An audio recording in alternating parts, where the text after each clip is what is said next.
దీని గురించి నేను నిన్న చాలా క్లారిటీగా చెప్పినా మళ్ళీ చెప్తాను నేను పాదయాత్రపై భిన్న అభిప్రాయాలు. అసలు పాదయాత్ర ఏమని చేస్తుంది? తెలుగు ఏమన్నా వస్తుందా?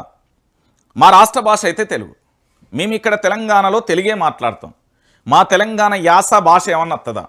మేము ఒక వ్యక్తితో ఇంటరాక్ట్ కావాలన్నా, ఒక వ్యక్తితో మాట్లాడాలన్నా మాకు తెలుగు మాత్రమే వస్తుంది.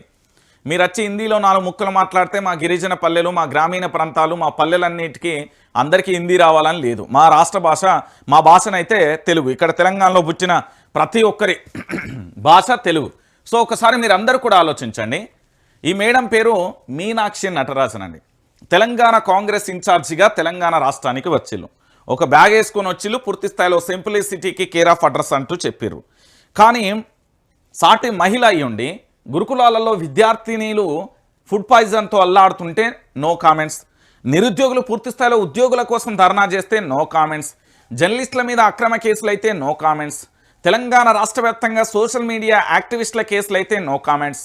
రాష్ట్రానికి సంబంధించి బనకచెర్ల ప్రాజెక్టు పంచాయతీ అవుతుంటే నో కామెంట్స్. దాంతోపాటు తెలంగాణ రాష్ట్ర వ్యాప్తంగా కొడంగల్ నియోజకవర్గంలోని కొన్ని గ్రామాలు పూర్తి స్థాయిలో భూసేకరణ వల్ల కోల్పోతున్నాయి, మా అన్నీ పోతున్నాయంటే నో కామెంట్స్. దాంతోపాటుగా కాంగ్రెస్ పార్టీకి సంబంధించి మంత్రులు విచ్చలవిడిగా వ్యాఖ్యలు చేస్తే నో కామెంట్స్. విపక్షాలను ఎట్లా బైండ్ ఓవర్ చేయాలనేది మాత్రమే టార్గెట్. మరి వీటన్నింటికీ కూడా మీనాక్షి నటరాజన్ గారు స్పందిస్తే బాగుంటుంది. 6 గ్యారంటీలు, 13 అంశాలు, 400 హామీలు, 420 హామీలు ఇచ్చిళ్ళు. ఈ హామీలన్నీ గంగలో కలిసిపోయినాయి.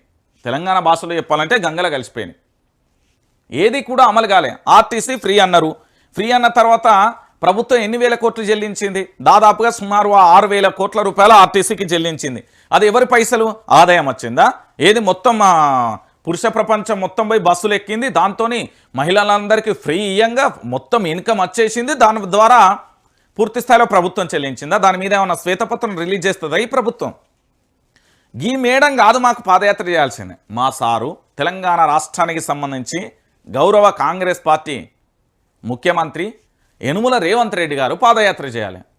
ఆ రేవంత్ రెడ్డి గారు పాదయాత్ర ఎందుకు చేయాలని డిమాండ్ చేస్తున్నా అంటే, రేవంత్ రెడ్డి గారు రంగంలోకి దిగుతూనే సెట్ అవుతుంది. ఎట్లా అంటే, యనుమల రేవంత్ రెడ్డి గారు కనుక పూర్తి స్థాయిలో ప్రజాక్షేత్రంలోకి వెళ్తే, మాకు పలానా కాడ బడి లేదు, ఆయన మనసు మంచిగా ఉంటే బడి ఇస్తాడు, మాకు రోడ్లు లేవు, రోడ్లు ఇస్తాడు, పలానా కాడ గుడిసె మంచి లేదు, ఓ గుడిసి ఇస్తాడు, పలానా కాడ ఓ దావఖానా మంచి లేదు, ఇస్తాడు. మరి ఈ మేడం పాదయాత్ర చేస్తే ఏమి ఇస్తుంది? ఇప్పటికే తెలంగాణ రాష్ట్ర వ్యాప్తంగా ఈ ఢిల్లీ వాళ్ళు వచ్చి మన నెత్తి మీద ఉండే